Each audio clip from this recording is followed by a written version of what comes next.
My name's Tyler Waye, and over the last year, we've been exploring work all around the world, living in 12 countries to understand what's behind true success. Then I work with companies to implement the findings, and videos like this are designed to give you a look inside. So come on, we're about to open the door on our next destination, Taiwan. You will want to check this out.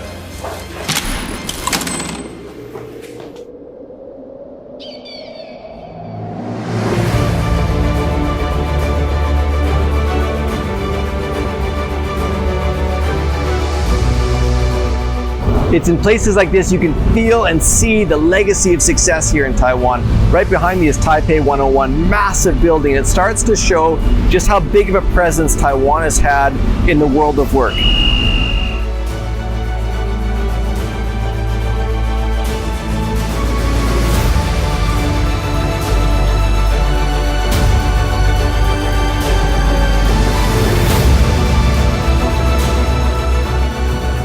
It's this little island with so much going for it. I mean, it's beautiful here. But I always wonder with places like this, what happens when more starts leaving the island than is coming in?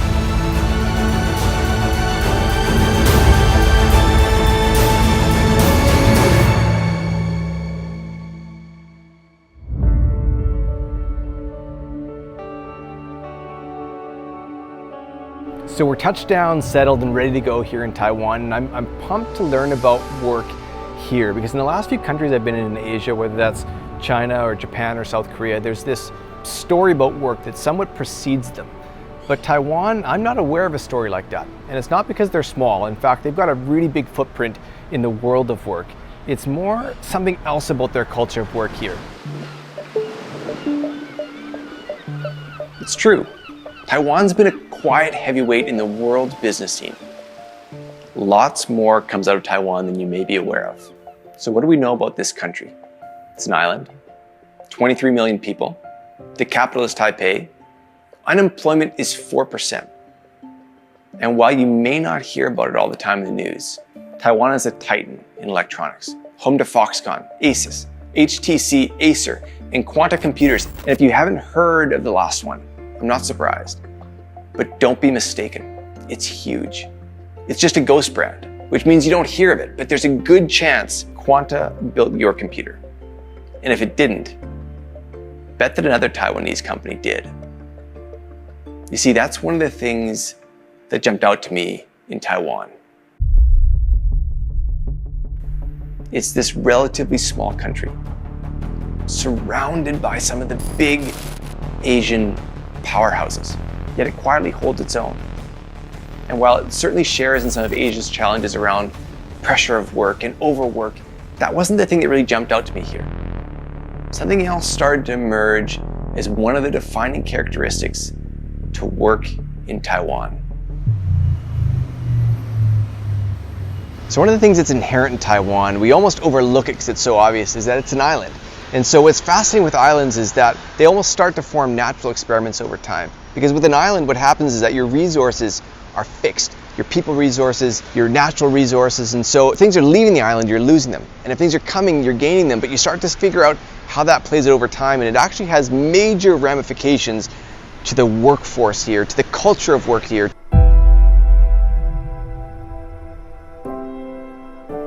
You see, islands give us a clear window into a very important part of work, because their borders are so fixed and they're isolated. What islands need to be highly aware of is the management of resources. And that became my biggest takeaway here. Resources. And how essential they become to your success.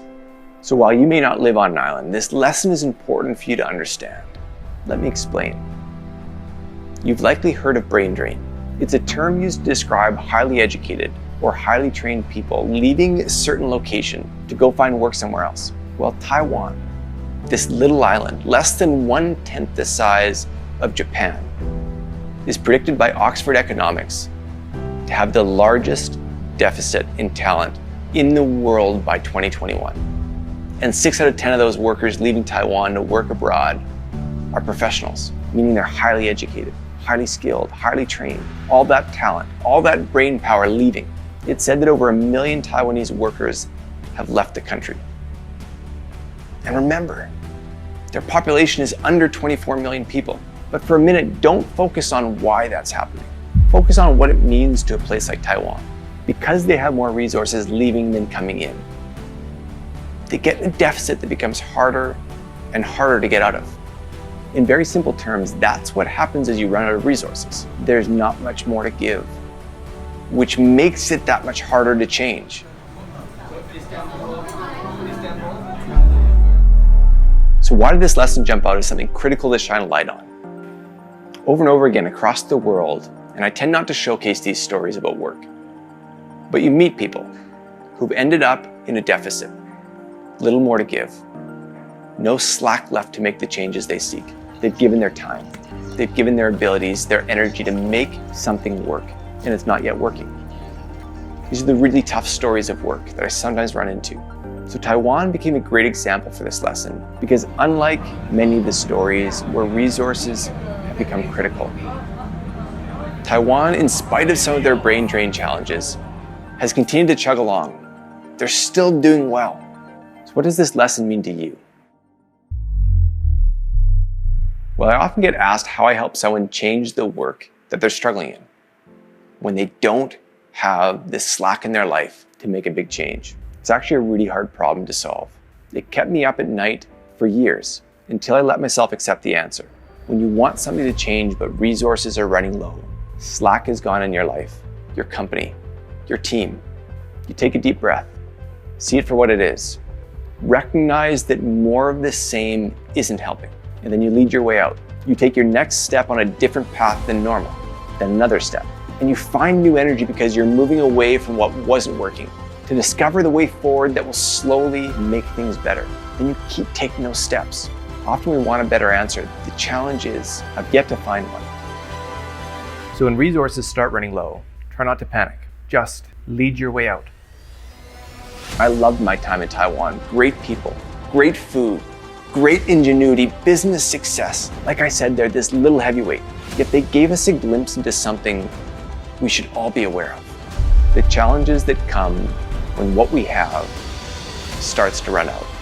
You don't keep doing the same. You do different. Well thought out, different. And yes, it's hard work, but this is a series on work. The point is not to avoid it, just to make sure it does its job. Build you a great life.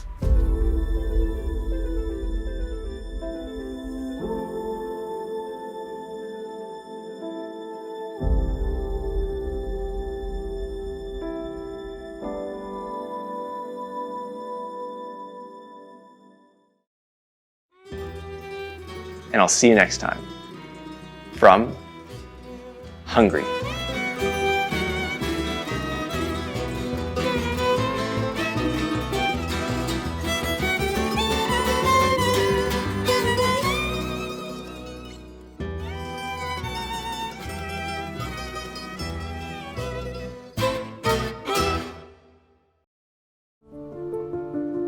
So for those who are new to this channel, this series is built around my year of research around the world, trying to better understand people and their relationship with work. Because when I teach leadership and strategy to executives, we can figure out lots from a boardroom. But the hardest challenge we can't solve is how to help people fall back in love with work. So I traveled the world to find out what that takes. What people need to feel like work satisfies their life. We discovered what builds truly inspiring work, and also what gets in the way. So subscribe to stay tuned and discover principles that will help you find greater success and fulfillment. No matter where you are in your journey, student, executive, entrepreneur, there'll be something in these videos for you. Enjoy.